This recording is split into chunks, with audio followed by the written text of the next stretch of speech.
የመምህሩና የደቀ መዝሙሩ ላስጨራሽ ትንቅንቅ አርቴታ ከጋርዲዮላ የፊታችን ውርለት የዓለማችን እግር ኳስ አፍቃሪዎች አይን እንደዚሁም ደግሞ ልባቸው ወደ እንግሊዙ የዌምብሌ ስታዲየም ያቀናል። ከዓለም ዙሪያ ያሉ ደጋፊዎች ይህንን ክብር አልፎም የፉክክር ጊዜ በጉጉት ይጠብቁትም ይዟል። በአረንጓዴው ሜዳ ላይ የሚደረገው ጦርነት ኳስን ከመረብ የማሳረፍ ብቻ ደስታን የሚሰጥ አይደለም። የደጋፊዎቹ ብሽሽቅ አልፎም የዘመናችን እግር ኳስ ትልቁ የአእምሮ ፈተና እንደዚሁም የስነ ልቦና የቼዝ ጨዋታ ነው። በማንቸስተር ሲቲ እና በአርሰናል መካከል የሚደረገው ይህ ወሳኝ ዋንጫ ጨዋታ ከሁሉም በላይ የሁለቱ ታላላቅ አእምሮች ፍልሚያ በመሆኑ የልብ ትርታን ይጨምራል። ፔፕ ጋርዲዮላ እና ሚኬል አርቴታ መምህሩና ደቀ መዝሙሩ። በዛሬው ዝግጅታችን ይህንን ዓለም በጉጉት የናፈቀውን የሁለቱን አሰልጣኞችና ቡድኖች ወቅታዊ ሁኔታም እንመለከታለን። ለቻናላችን አዲስና እንግዳም ከሆናችሁ ሰብስክራይብ በማድረግ ቤተሰባችን ሁኑ። ሲቲን ከአርሰናል የሚያገናኘው የእሁዱ የጨዋታ ለፕሪሚየር ሊጉ ከባድ የስነ ልቦናን ጫና ለመፍጠር መተያያ ከበፊት በአንድ አሰልጣኝ ወንበር ላይ ተቀምጠው ሲመክሩ የነበሩ የትናንት ወዳጆች ተማሪና መምህር ዛሬ በየራሳቸው ጦር ተሰልፈው የሚፋጠጡበት ታሪካዊ ክስተት ነው። መምህሩ ጋርዲዮላ እግር ኳስን በሳይንስ ልክ የሚያሰላ፣ ማንቸስተር ሲቲን ደግሞ የማይቆም ርኅራኄ አልባ ማሽንነት የቀየረ የስልት ሊቅ ነው። የሱ ቡድን ኳስን መቆጣጠር ብቻ ሳይሆን የተጋጣሚን አቅም በማዳከም ክፍተቶችን በተደጋጋሚ በመፍጠር የጎል ናዳ የሚያዘንብ ነው። ጋርዲዮላ ለሚኬል አርቴታ መምህር ብቻ አልነበረም፣ የፍልስፍና አባትም ጭምር። በሲቲ አብረው በሰሩባቸው ዓመታት ጋርዲዮላ እያንዳንዱን ታክቲካዊ ሚስጥር፣ የተጫዋቾቹን የስነ ልቦና አያያዝ፣ የማሸነፍ ጥማት ለአርቴታ አጋርቶታል።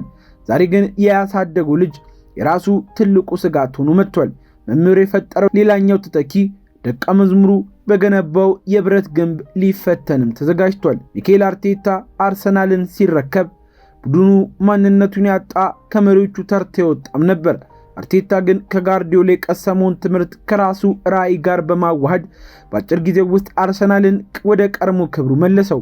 አርቴታ የገነባው አርሰናል የሲቲን የኳስ ቁጥጥር ጫና የሚቋቋም፣ በፈጣን መልሶ ማጥቃት የሚፈጠን፣ እንደዚሁም ከሁሉም በላይ ደግሞ እንደ አንድ ቤተሰብ በከፍተኛ የቡድን መንፈስ የሚዋጋ ስብስብ ነው። አርቴታ የጋርዲዮላን ታክቲክ ገልብጦ አላመጣም። ይልቁንም የራሱን ነፍስ ዘርቶበት አርሰናልን ጠንካራ ተፎካካሪ አደረገው የሚሉ ሐሳቦችም እጅግ ብዙ ናቸው። አሁን አርሰናል የሲቲን አይን በድፍረት ማየት የሚችል ብቸኛው ቡድን እንደሆነም ይነገርለታል። ታዲያ የእሁዱ ፊልማ አስጨራሽ የሚያደርገው ሁለቱ አሰልጣኞች የእርስ በርሳቸውን ስልት ጠንቅቀው ማወቃቸው ነው። ይህ ጨዋታ በዋናነት በሚከተሉት ቁልፍ ትንቅንቆችም ይወሰናል። የመሃል ሜዳ የበላይነት፣ የሲቲው ሮድሪ ከአርሰናሉ ዴክላን ራይስ ጋር የሚያደርጉት ትንቅንቅ የጨዋታውን የልብ ትርታም ይቆጣጠራል። ኳስን የመንጠቅ የማከፋፈል ፍልሚያው እዚህ ላይ ይወሰናል። የዊሊያም ሳሊባና የጋብሪኤል ማጋሌሽ ጥምረት የሲቲን አጥቂዎች በተለይም እንደ ኤርሊንግ ሃላንድ እንዴት ዝም እንደሚያሰኙ ማየት የብዙዎች ጉጉትም ሲሆን፣ ክንፍ ላይ ጦርነቶች፣ የቡካዮ ሳካ እንቅስቃሴ፣ በሲቲ ተከላካዮች የሚያሳድረው ጫና፣ የፊል ፎደን አስማት እግሮችም በአርሰናል የመከላከል ስፍራ ላይ የሚፈጥሩ ፈተና የጨዋታው መልክ ቀያሪ ይሆናሉ ተብሎ ይጠበቃሉ። ለጋርዲዮላ ጨዋታ የፕሪሚየር ሊጉን ዋንጫ እናስጥላቸዋለን ብለው የሚያስፈራሩበት ነውና ከባድ ትግል ያደርጋሉ ተብሎ ይጠበቃል። አርቴታ ደግሞ መምህሩን በመጣል አርሰናልን ከረጅም ዓመታት የዋንጫ ጥማት የማውጣት የዘመኑ ምርጥ አሰልጣኝ መሆኑን የማረጋገጥ የህይወት የዘመን አጋጣሚው ነው። ታዲያ በዚህ ለአስጨራሽ ትንቅንቅ ውስጥ አንዲት ትንሽ ስህተት ዋጋ ታስከፍላለች። ስሜት፣ ጉልበት፣ ፍጥነትና ከፍተኛ ታክቲካዊ ብስለት በእሁዱ ጨዋታ የሜዳው ላይ ከፍተኛ መነጋገሪያ እንዲሁም መርመቂያ ክስተቶችም ይሆናሉ። ታዲያ በመጨረሻም ዳኛው ፊሽካቸውን ሲነፉ እጆቹን ወደ ሰማይ የሚያነሳው ፍጹማዊ መምህር ወይንስ አብዮተኛው ደቀ መዝሙር የሚለው ጥያቄ የዓለምን ትኩረት ስቧል።